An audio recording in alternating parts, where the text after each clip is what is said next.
6 फरवरी वाली काली सुबह का दर्द अभी खत्म भी नहीं हुआ कि एक बार फिर तुर्की और सीरिया में जलजले के तेज झटके महसूस किए गए।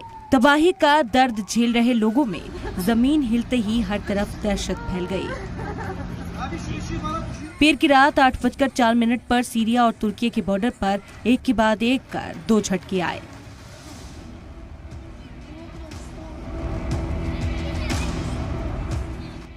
पहले झटके की शिद्दत 6.4 रही, जबकि इससे ठीक बाद दूसरी बार धरती कांपी और इसकी शिद्दत 5.8 रही। जलजले का मरकज तुर्की के जुनूबी हताए रियासत को बताया जा रहा है। आप तस्वीरों में देख सकते हैं कि किस तरह कुदरत ने इंसानों के बनाए शहर को हिलने पर मजबूर कर दिया। जलजला आते ही बिजली गुल हो गई, इसके बाद जमीन हिलने लगी। जलजले की ये तस्वीरें वहां लगे सीसीटीवी कैमरे में कैद हो गई।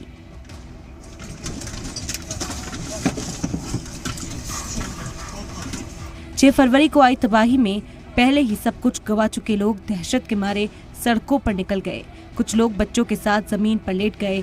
घरों से निकलकर लोग खुले मैदान की तरफ भागने लगे। जलजले की कुछ ही देर के बाद सड़कों पर एम्बुलेंस की लाइटें चमकने लगी। तुर्की सरकार के शुरुआती बयान में बताया गया है कि इसकी जद में आने से कई इमारतों को नुकसान पहुंचा है, जबकि कई लोग जख्मी भी हो गए हैं, जिन्हें एम्बुलेंस के जरिए अस्पताल पहुंचाया गया। कुछ यही हाल सीरिया के अलेप्पो शहर का भी है। यहाँ भी कई इमारतों को नुकसान पहुंचने की खबर है। तुर्की और सीरिया के अलावा मिस्र और लेबनान में भी जलजले के तेज झटके महसूस किए गए। तुर्की सीरिया में 6 फरवरी को पहला जलजला आया था, जिसमें अब तक 46,000 से ज्यादा लोगों की मौत हो चुकी है। भारत ने भी तुर्की में ऑपरेशन दोस्त चलाया और इतवार को एनडीआरएफ की आखिरी टीम भी वतन वापस लौट आई। पीर को पीएम मोदी ने रेस्क्यू ऑपरेशन में लगी टीमों से मुलाकात की और उनका हौसला बढ़ाया। साथ ही कहा कि उन्होंने मुल्क की इज्जत बढ़ाई है। तुर्की में भूकंप के बाद आप सभी जितनी जल्दी वहां पहुंचे, इसने पूरे विश्व का ध्यान आपकी ओर खींचा है। ये आपकी प्रिपेयर्डनेस को दिखाता है, आपकी ट्रेनिंग की कुशलता को दिखाता है।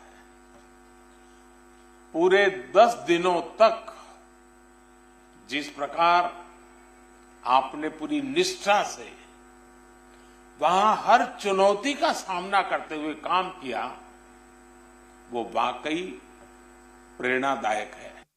पीएम मोदी ने कहा कि वासुदेव कुटुंबकम हमारी पहचान है और हम पूरी दुनिया को अपना परिवार मानते हैं।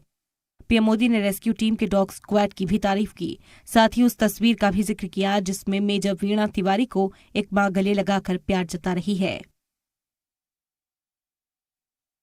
हम सभी ने वो तस्वीरें देखी है, जब एक मां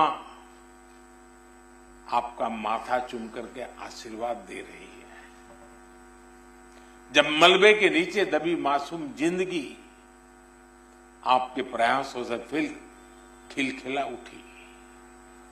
मलबे के बीच एक तरह से आप भी वहां मौत से मुकाबला कर रहे थे, लेकिन मैं ये भी कहूंगा कि वहां से आने वाली हर तस्वीर के साथ पूरा देश गर्व से भर रहा था। आखिर में कुदरत से यही दुआ है उस तरह की तबाही दुनिया को दोबारा देखने को न मिले। हालांकि इंसानों को भी एक दूसरे के साथ मिलजुल कर रहना और इंसानियत की अहमियत समझने की जरूरत है, ताकि इस तरह की किसी भी मुसीबत से मिलकर मुकाबला किया जा सके। ब्यूरो रिपोर्ट, जी मीडिया।